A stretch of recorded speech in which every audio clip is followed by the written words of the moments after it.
Have you ever walked into a store planning to spend a certain amount and walked out spending more while feeling smart about it? Not guilty, not careless, smart. That's the scary part, because somewhere between your intention and the checkout counter, your brain got quietly nudged. Not by accident, but by design. Let's use a familiar example.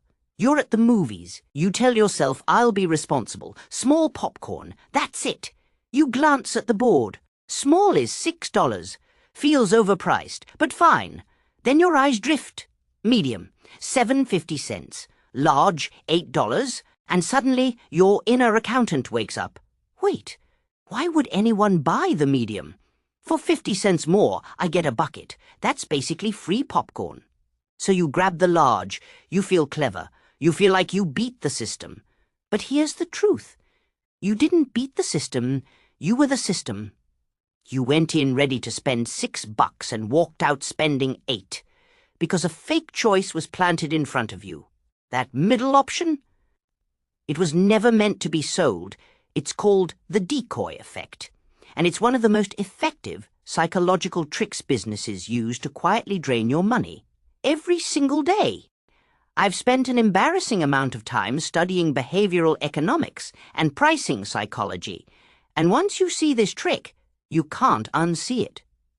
If you've ever wondered why you always end up upgrading, overspending, or choosing the better value version of something you didn't need, this is why.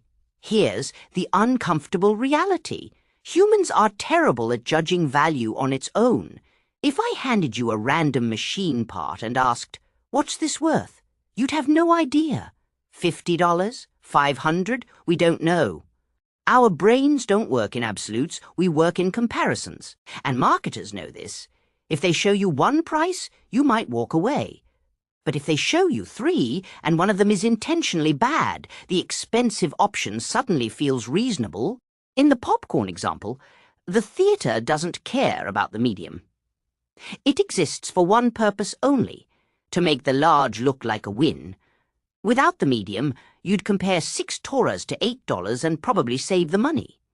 Add the decoy, and now your brain compares 7.50 cents to $8, and the small disappears from your mind completely.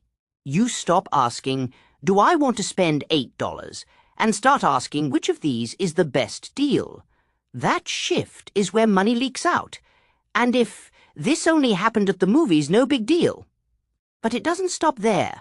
Tech companies are masters at this. Look at any phone, tablet, or laptop pricing page. You'll see storage tiers stacked like a ladder.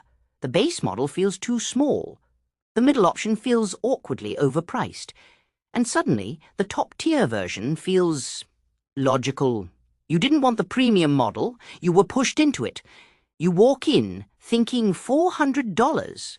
You walk out spending $700. Convinced you were being rational.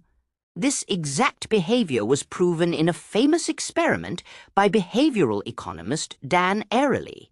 When people were given 3 subscription options, one of which was obviously pointless, it dramatically changed what they chose.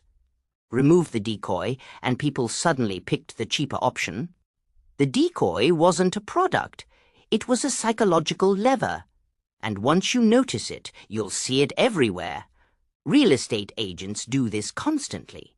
Car dealerships rely on it with trim levels. Coffee chains quietly use it with size pricing.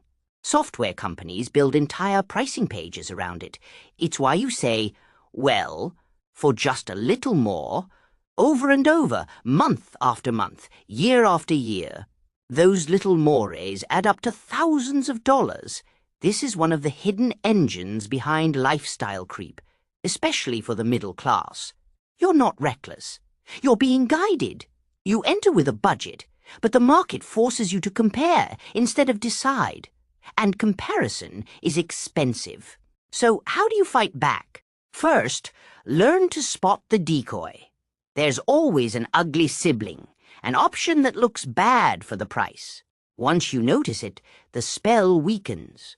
You can literally say to yourself, "Oh, that one's just here to push me." Second, Decide before you shop. Make the decision in advance, not at the counter, not on the website. The moment you start comparing, you've already lost. Decide what you need, then ignore everything else. Third, and this one hurts, stop worshipping value per unit. You can't deposit value per ounce into your bank account. You only keep the money you don't spend. A better deal isn't better if you didn't need it. Buying more than you'll use is not saving. It's just overpaying in disguise. The decoy effect isn't going away. It's baked into modern pricing. But awareness gives you power. Be the person who orders the small. Be the person who buys the base model. Be the person who keeps their money instead of trading it for the illusion of a deal. Because the real flex isn't getting more for your money.